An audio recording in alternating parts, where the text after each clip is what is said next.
Welcome to స్పందన TV Telugu. నిరుపేదలకు తక్షణమే డబుల్ బెడ్రూమ్ ఇండ్లను పంచాలి. మహబూబాబాద్ జిల్లా తొర్రూర్ పట్టణ కేంద్రంలో సిపిఎం ఆధ్వర్యంలో అర్హులైన నిరుపేదలతో కలిసి కేంద్రంలోని స్థానిక ఆర్డీఓ కార్యాలయం ముందు నిరసన కార్యక్రమం నిర్వహించి తదనంతరం కార్యాలయ సిబ్బందికి పేదలకు డబుల్ బెడ్రూమ్ ఇండ్లను కేటాయించాలని వినతి పత్రాన్ని అందజేయడం జరిగింది.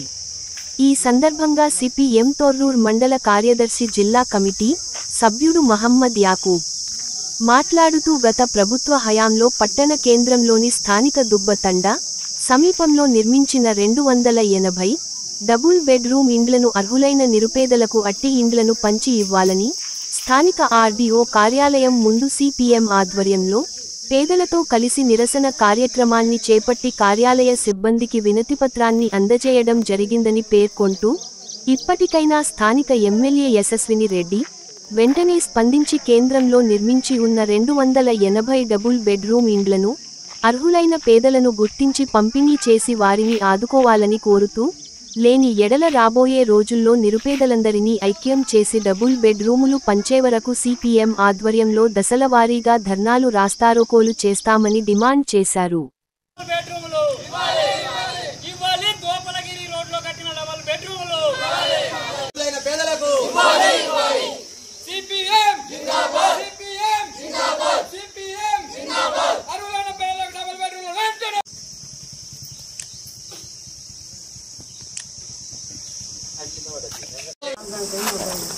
తొర్రూరు పట్టణంలో గోపులగిరి క్రాస్ రోడ్లో గత ప్రభుత్వం నిర్మించినటువంటి డబుల్ బెడ్రూమ్లు పేదల కోసం నిర్మించారు.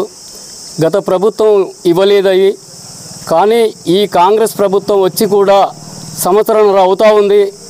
సంవత్సరంన్నర అవుతూ ఉంటే కూడా ఆ ప్రభుత్వం పేదల పట్ల నిర్లక్ష్య వైఖరిగా ప్రయాణిస్తూ ఉంది. ఇప్పటి వరకు ఆ పేదలను గుర్తించి డబుల్ బెడ్రూమ్లు ఇవ్వలేదు. దానివల్ల ఈరోజు మేము ఆర్డీఓ ఆఫీసు ముట్టడి చేశాం. అర్హులైన పేదల్ని గుర్తించి ఇప్పటికైనా అధికారులు ఈ అర్హులైనటువంటి పేదలను గుర్తించి ఈ డబుల్ బెడ్రూమ్లను పేదలకు చెందేటట్టుగా పంచాలని దాని మీద మేము సిపిఎం పార్టీగా ఇక్కడ ధర్నా చేయడం జరుగుతూ ఉంది. అట్లాగే గౌరవనీయులైన ఎమ్మెల్యే గారి దృష్టికి కూడా మేము తీసుకెళ్తా ఉన్నాం విషయాన్ని. ఆ ఎమ్మెల్యే గారు ఈ అర్హులైనటువంటి పేదలందరినీ కూడా గుర్తించి డబుల్ బెడ్రూమ్లు ఇవ్వాలని సిపిఎం పార్టీగా మేము కోరుతా ఉన్నాం. ఒకవేళ అవి కనుక ఆ డబుల్ బెడ్రూమ్లు పంచకుండా పల్లె ఇప్పుడు ఇందిరమ్మ రాజ్యంలో ప్రజారాజ్యం అని మేము ప్రజల పాలన మా ప్రజల కోసమే మా పాలన అని ప్రగల్భాలు పలుకుతున్నటువంటి ఈ ప్రభుత్వం ఇప్పటి వరకు కూడా సంవత్సరంన్నర అయినాక కూడా ఆ ప్రజలు కనిపించట్లేదా, ఆ డబుల్ బెడ్రూమ్లు కనిపించట్లేదా అధికారులకు కూడా అవి పంచాలని మేము సిపిఎం పార్టీగా మరి డిమాండ్ చేస్తూ ఉన్నాం. అవి పంచకపోతే దశల వారీగా ఇప్పటికీ కూడా మేము ఇంకా ఆ డబుల్ బెడ్రూమ్లు పంచేంత వరకు దశల వారీగా మేము పోరాటం చేయడానికి మేము సిద్ధంగా ఉన్నామని ఈ సందర్భంగా మేము చెప్పదలుచుకున్నాం. అదేవిధంగా ఈరోజు ఆర్డీఓ గారికి విమర్శలను ఇస్తూ ఉన్నాం. పేదలను గుర్తించాలి.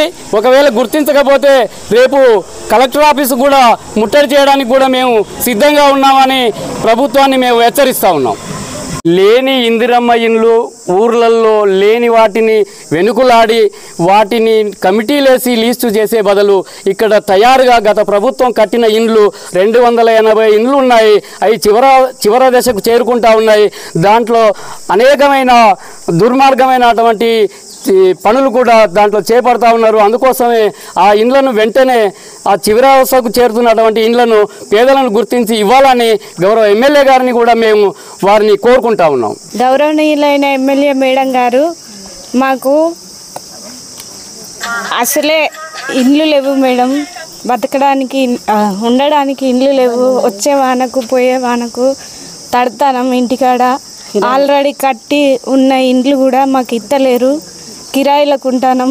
రోజు జీవనోపాధి కష్టమవుతుంది. మాకు కట్టిన ఇండ్లన్నా మాకు ఇప్పియగలరని కోరుతున్నాం.